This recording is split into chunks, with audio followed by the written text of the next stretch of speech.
Another day, another vlog naman tayo mga ka-followers. Ayan po, at nagluto ako ng finirito ng isda at pinapakita ko po sa inyo ay talaga na mabilis ako dyan magluto. Ayan po yung gulay na may repolyo. Mayroon po siyang corned beef kasi yan po yung favorite ng aking pamangkin kasi gusto niya daw na may gulay po mga ka-followers.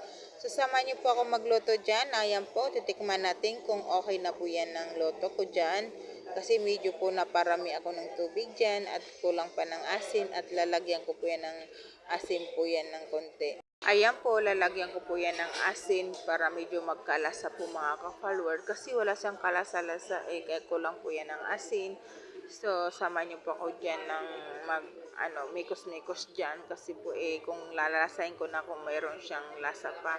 So siguro may lasa na yan mga ka-followers. Okay na po kasi yan na talaga na masarap. Sama niyo po ako magsandok dyan ng, ng gulay para makakain tayo dyan. Ayan po, ilagay ko dyan sa lagayan ko ang aking gulay na masarap. So kain na tayo po mga ka-followers. Ayan po na pinapakita ko po sa inyo lahat. At kakain ako dyan kasi hindi pa dumating yung mga kasama ko. Mauna na lang ako kumain.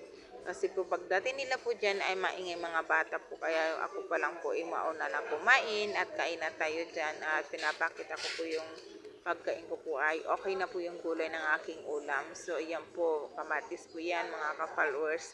Yan na po ay susubo lang ako dyan. Unang subo dyan para tikman kung anong lasa na ako masarap. So okay naman po ang lasa niya.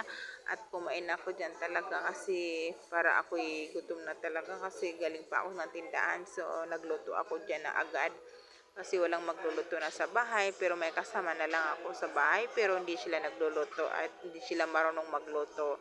So, kaya po ako mauna kumain kasi talaga na gusto ko na mag-isa na kumain, wala na nakakadisturbo po mga ka-followers, kaya kain na tayo dyan.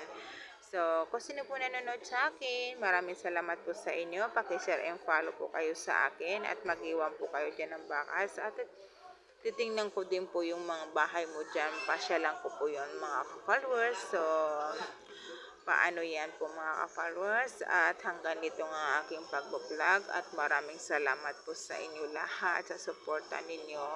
At walang pagsasawa po talaga at maraming salamat po talaga mga ka-followers ko at kayo po ay